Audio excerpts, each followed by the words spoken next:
The mighty God, even the Lord, had spoken, and called the earth from the rising of the sun unto the going down thereof.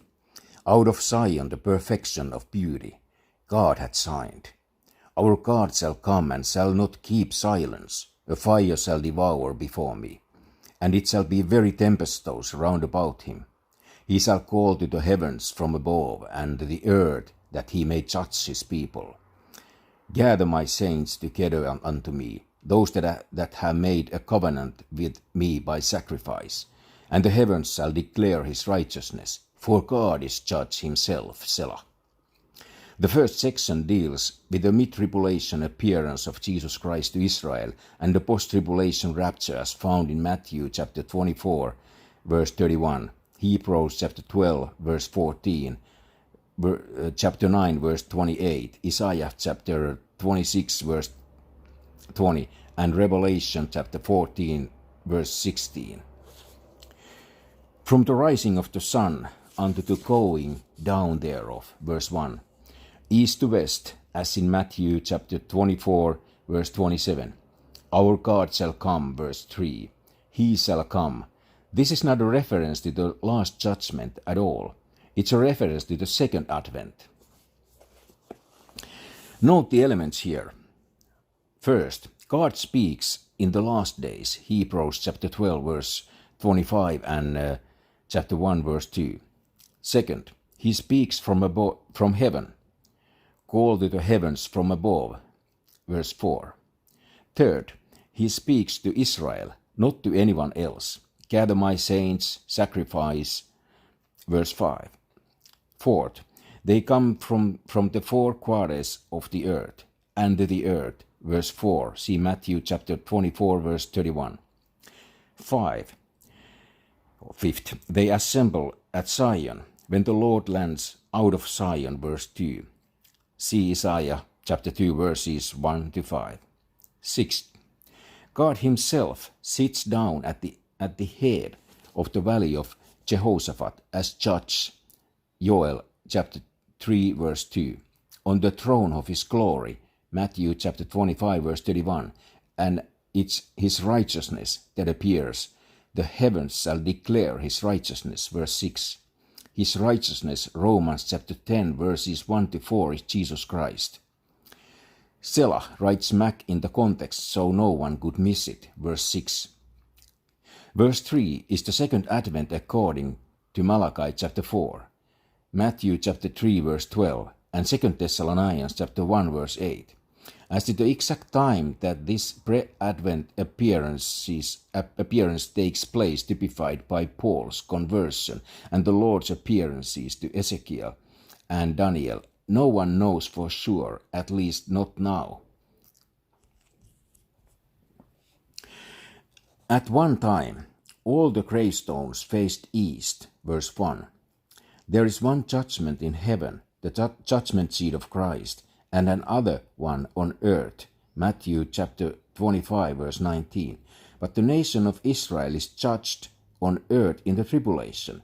His judgment as a nation is over in Matthew chapter 25, and the judgment of his enemies then takes place.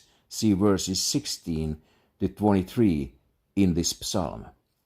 The heavens that declared the glory of God, Psalm chapter 19, verse 1, will declare the righteousness of God.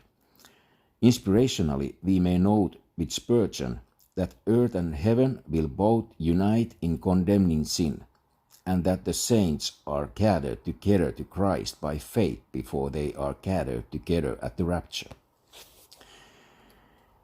Hear, O my people, and I will speak. O Israel, I will testify against thee. I am God, even thy God. I will not reprove thee for thy sacrifices, or thy burnt offerings, to have been continually before me. I will take no bullock out of thy house, nor he-goats out of thy folds. For every beast of the forest is mine, and the cattle upon 1,000 hills. I know all the fowls of the mountains, and the wild beasts of the field are mine. If I were hungry, I wouldn't tell thee, for the world is mine and the fullness thereof. Will I eat the flesh of bulls, or drink the blood of goats? Offer unto God thanksgiving, and pay thy vows unto the Most High, and call upon me in the day of trouble. I will deliver thee, and thou shalt glorify me. Doctrinally, verse 7 is aimed at Israel. The temple sacrifices are mentioned in verses 8 to 12. In the same tone of voice we find in Isaiah chapter 1, verse 11. God is not pleased with the sacrifices of the wicked. Proverbs chapter 15, verse 8, and chapter 21, verse 3. He says he will not reprove Israel for the sacrifices they brought, verse 8. However, for here, he is admitting that they did bring them and that this was done continually. Later, Isaiah chapter 1, verse 13, he says, stop bringing them. Verses 9 to 11 and are self-explanatory. If I were hungry, verse 12, is sarcasm, although when he becomes incarnate, he stoops to ask his creation for a drink when he is thirsty. John chapter 4, verse 7, chapter 19, verse 28. Paul refers to verse 12 when he talks about Christian conduct in eating things offered to idols. 1 Corinthians chapter 10, verse 26. Thanksgiving, verse 4, is one of the spiritual offerings of 1 Peter chapter 2, verse 5, and Hebrews chapter 13, verse 15, which see, and call upon me in the day of trouble, verse 15. Doctrinally, this is Daniel's 70th week. Practically, it's as when Jonah says he will pay his vows. Jonah chapter 2, verse 9. Note that deliverance may not come until God gets glory from it. And thou shalt glorify me.